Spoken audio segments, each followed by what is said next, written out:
search for one of the greatest powers ever known. Discovery's quest to solve the galaxy's greatest mystery continues. You sure that's the whole synopsis? On the next exciting episode of Star Trek Discovery. Welcome, friends. We're back at it again this week talking Star Trek Discovery Season 5, the second episode, the double whammy of the 2-episode premiere we got. This one's entitled The Arsenal of Free Under the Twin Moons.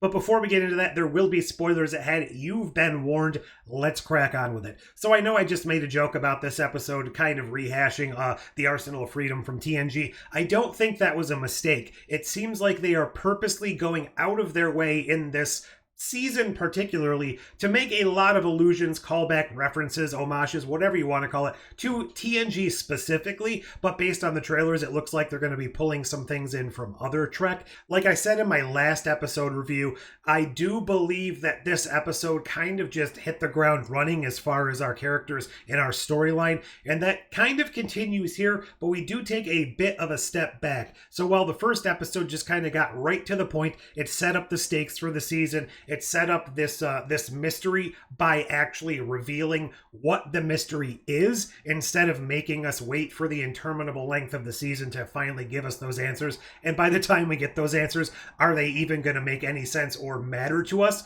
That's kind of the risk you run with the serialized mystery box stuff. So they gave us those answers to the progenitors and all of that mystery about 3/4 of the way through the first episode. I like that. Similarly, they didn't waste much time with the interpersonal relationship issues, particularly with Saru getting engaged in episode 1. They didn't string us along for the rest of the season for that, and he kind of agreed to accept that ambassadorialship. That's not how you say it. The ambassadorship? The, whatever it is, to be an ambassador for the Federation for a lot of the worlds that are kind of on the fringes and need a little bit of help. I like that as well. They're not really giving us these threadbare elements and then making those last throughout the season. There were a couple of elements that didn't work so much, like the way they got Book back into action. Didn't feel 100% genuine. Kind of same with Tilly. I'm not going to fault it. There was probably reasons. I know she went to have a kid. Maybe she wasn't planning to be in the show full time, and that kind of has now corrected itself, so they had to find a way to get her back in this. But all of those things definitely feel like they've opened a window on Discovery, and I know in space it's not going to work, but just metaphorically, to allow some fresh air in. It doesn't feel like that heavy, stuffy weight that kind of was lingering over, particularly the first 3 seasons. They got away from it a bit in last season, but it just feels like the entire world is not on their shoulders anymore. They're free to be their own people. They're free to have fun, to laugh, to not consistently feel like they're in the trenches or have this drudgery on their shoulders. I'm not sure I'm explaining it very well. It just feels a bit more fresh, down to the CGI kind of removing that hazy gloss that was always over everything. It just feels like everything is a bit more free and fresh. This episode, like I said, took a bit of a step back, and while they did forward the momentum of the plot, they found the next MacGuffin for their device and all of that stuff, it definitely felt more like a side quest, even though it was a main quest, if that makes any sense. So they go down to a planet, just Michael and Saru. This is going to be their last away mission together, I suppose, unless something happens later on. And it was fine, dare I even say fun. There was just something about it that felt a little bit like B-story.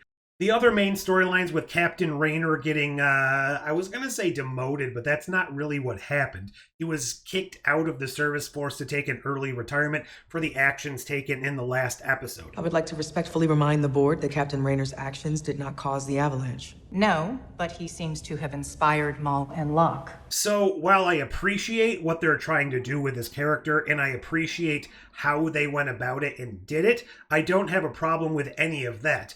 The problem I have is his actions in last episode didn't really feel like they warranted the reaction taken by the Federation Council or whoever they were supposed to be in this episode.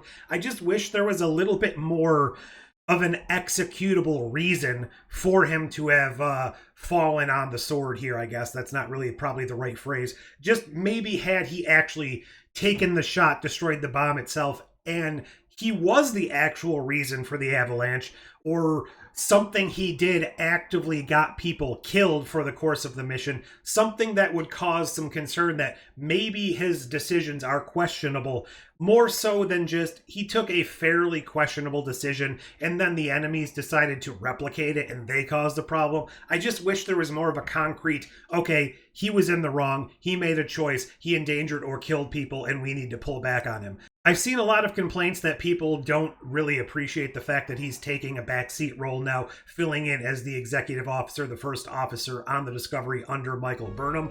I want you to be my number one.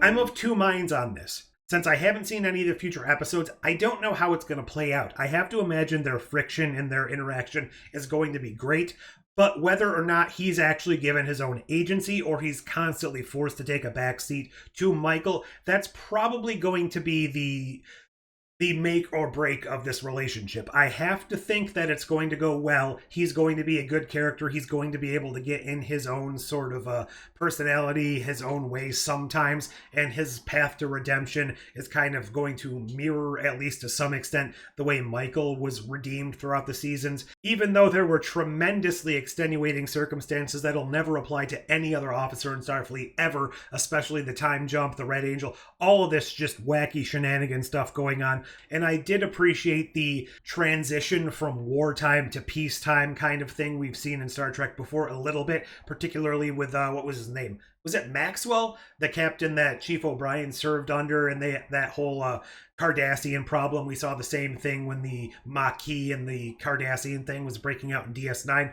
All of that stuff, I think it could work, but the potential for it going either side of that just fine middle line really depends on the execution in the following episodes. Like and subscribe. Like and subscribe. Like and subscribe.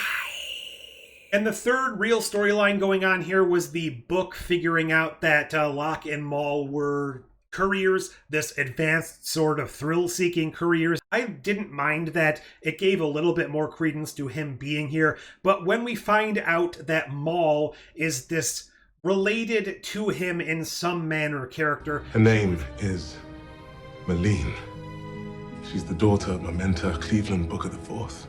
Makes her the closest thing to family I've got left. That felt a little shoehorned in here, and I think maybe it would have worked better if this is the reason they brought Book back instead of bringing him back prior to this and then having this revelation. It just feels like there is one too many contrived reasons to get him back on the ship and get him involved.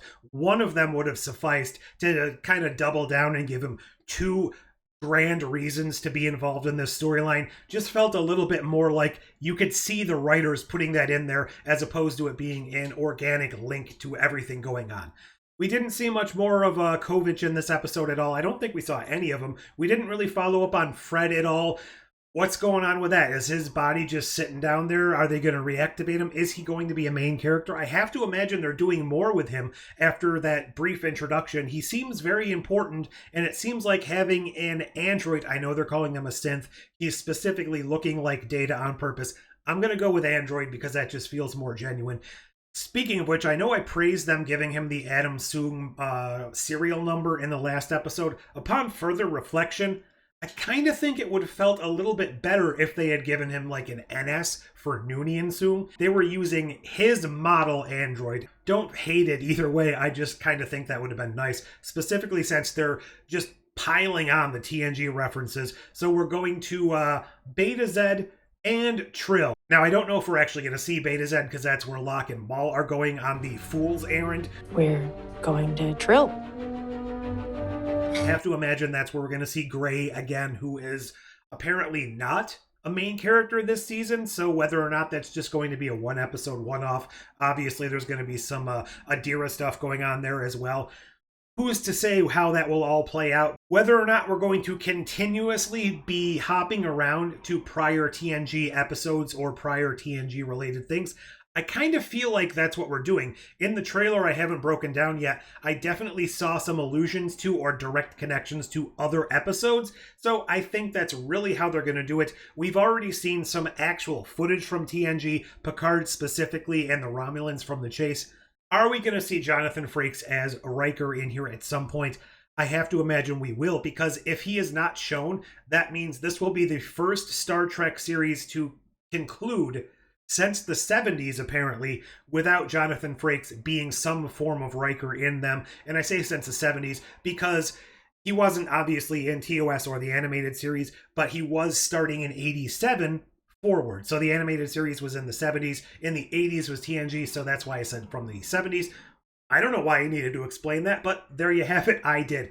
That Tilly and Adira conversation was just painfully awkward. However, I think it was supposed to be. What? Nothing. I'm very happy that you're back. So I guess I'll let that slide a little bit, especially since those are the two characters that mostly use more contemporary speech. Possibly just my personal taste. But how are you finding Discovery so far? It definitely feels like it's just improved since last season. They took some of those notes, and if they can continue this pace where each episode gives us the next piece of the puzzle while also forwarding the side characters that we're getting, Locke, Mull, Rayner, and just building upon what came before while adding revelations towards that end goal of the progenitors, I think that's the correct way to do a mystery box or a serialized story. Leave all your thoughts down below, like, share, subscribe to all those YouTube things. You can even give money to me if you want. But until next time,